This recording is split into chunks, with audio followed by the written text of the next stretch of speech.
Taking a back seat. This credit card debacle far outweighs their cutesy, fuzzy pipe dreams of sustainable living. These unemployment figures must push the real poor further into the gray background. Decreases in tax revenues force us to slash funds for even studying climate change. In this economic downturn, the ecosystem simply must take a back seat to family welfare. The financial crisis leaves us without monies for these so-called Superfund sites. We must pare social spending to the bone to preserve our military preparedness. Alas, educational funding must suffer given the collapse of the holy housing market. Real healthcare reform will remain on the back burner until consumer confidence returns. Cleaning up our waters takes a backseat to restoring mindless consumer spending. Energy independence can be shelved again thanks to fracking and temporarily reduced demand. Burdensome impact reviews must be put on hold to help jumpstart the precious economy.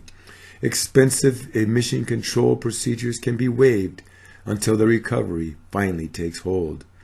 This discretionary habitat restoration must cease until our families begin buying on credit once again. Personal responsibility can wait while we bail out both the irresponsible debtors and lenders. Clearly, this is not the time for some expensive, lifestyle-based disease prevention programs.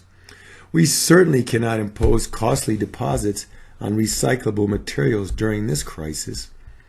Requiring power companies to stop acid rain could push customers over the edge.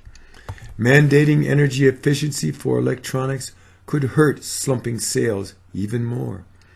Saving old growth forests must take a back seat to temporary jobs exporting our timber. We can't stop illegal worker abuses without threatening businesses and raising their costs.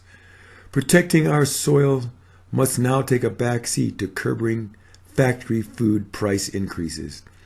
Underwriting investment banking gambles trumps making higher education affordable. We won't be rushed into phony climate change fixes, but this huge bailout must be fast-tracked. To fight this crisis, patriotic coal-fired power plants will be permitted near national parks.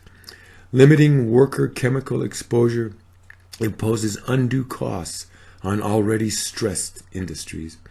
Ethical treatment of animals must take a backseat to affordable factory protein for our families. Calls for smart growth sound pretty silly given these current dire economic conditions. We must pump trillions to the bankers while cutting back on unproven childcare programs. Overseas atrocities and starvation are secondary to rebooting our overconsumption. Right now, rugged conservative straight talk must override shrill liberal whining.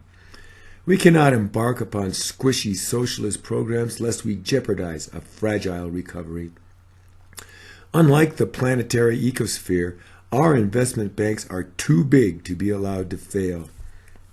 It would be insane to radically increase gas tax now to rebuild the failing transportation grid. Regulations can wait until the bailout money has relubricated the noble financial system.